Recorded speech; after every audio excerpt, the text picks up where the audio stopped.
Welcome back to the Simplicity Diaries with me, Kim John Payne. This is our last reading in this special series on how to help your child be more socially and emotionally resilient. And this is the fourth reading in the series after the introduction, which I guess would make it the fifth, but technically it's the fourth. And we've seen Sophie go through really quite a revelation, quite an understanding that it was life itself that was bullying her, that it was life itself that was overwhelming her, and that was causing so much reactivity, and for her to become targeted for teasing and exclusion. And we saw in this last episode how when Sophie visited her Nana's house and had a whole quieter way of life, that how much that was able to reset things for her, reset her nervous system, help her feel better, and just had someone there to listen to her.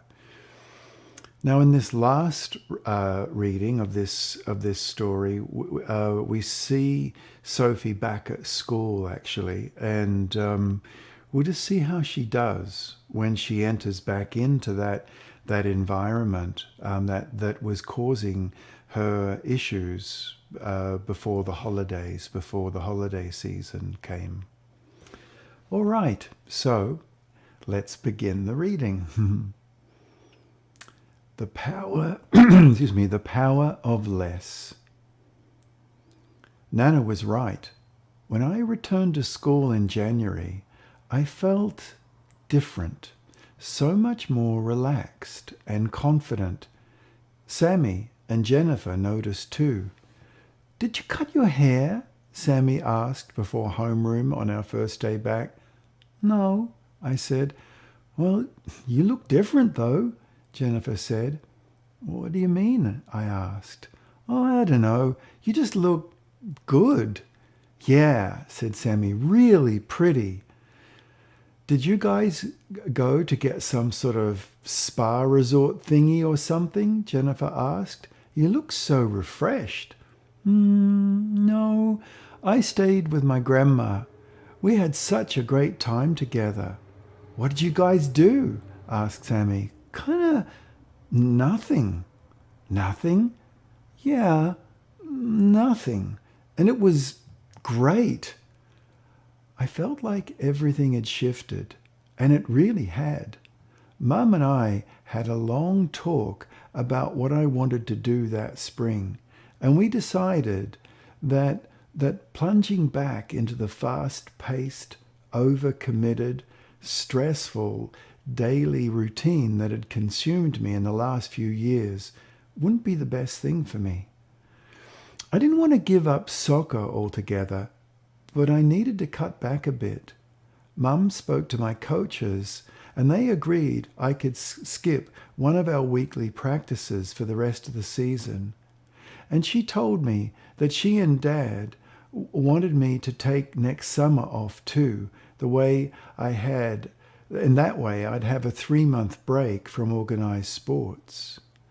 Mum also said to my subject teachers at school that they arranged to cut back on the amount of nightly homework they'd assign me. They set me up on something called a time-based study. That meant that I should study each subject for a certain amount of time and then stop, even if I hadn't completely finished the work. That way, I wouldn't spend hours and hours on a subject that fall on a subject and fall totally behind on everything else. And I wouldn't stay up late trying to fit everything in. They knew I acted, I guess, honorably about the work, and I did, because I'd always been a trustworthy student. For the first time in forever, I had more downtime because I signed up for fewer activities. My stomach aches disappeared, and I stopped getting that nagging kind of cold headache, and I slept much more soundly.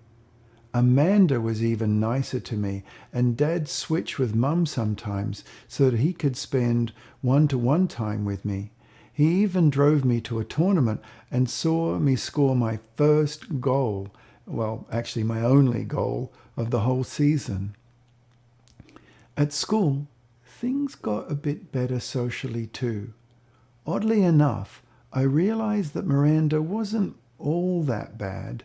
In fact, she could be really funny in her own kind of quirky, unique way. When I thought back to the barbs and the zingers that stung me so deeply, I wondered how much being exhausted and on edge had played into my reactions and to her about her comments. Like the Little Miss World Cup line. That was kind of funny when I thought it over. For the one thing, I sort of deserved it because I'd gotten in a habit of bragging a bit about my soccer exploits and how good our team was. Maybe Miranda had felt a little intimidated herself because she didn't look all that comfortable playing any kind of sport. What's more, nothing she'd said had been all the way nasty, or I guess it wasn't a really big deal. She was definitely not the sort of out-of-control bully. If I'd ignored her comments or just laughed at them and played along, they wouldn't have meant anything to me or anyone. Back in the fall, I definitely felt like a victim. Life had been moving too fast for me, and I guess that's why I became so hurt and reactive when I thought Miranda was picking on me. But spending time with Grandma away from everyone and everything had helped me see things in a different light. I'd blame others, but in fact, it was my hectic life that had been bullying me. I promised myself to never let that happen again. So this story was about, I guess it was about just a sort of a handful of essential things. It was about obviously doing too much and feeling overwhelmed. And that came out really clearly, right? It was also about trying too hard to live up to everyone's expectations. That was more back at the beginning of the story, and it came up again just at the end now, didn't it? Where those expectations were dialed back a bit. It also highlighted giving yourself permission to dial things back. And that's so not easy, because when Sophie looked around, kind of everyone else was doing the same sort of thing. And you know, many kids have said to me over the years, it was normal, so I guess I had to do it. But when you speak to the other kids, they're feeling stressed too. So it's not normal at all. And I guess it was also about becoming centered and calm and connected to family and to friends to some extent too. But it was about for Sophie, it was about finding her center again. You know, Sophie found the pace of modern life overwhelming. That's clear, right? When she dialed things back, she discovered that she stopped overreacting, she felt calmer, and she started connecting up with her friends again.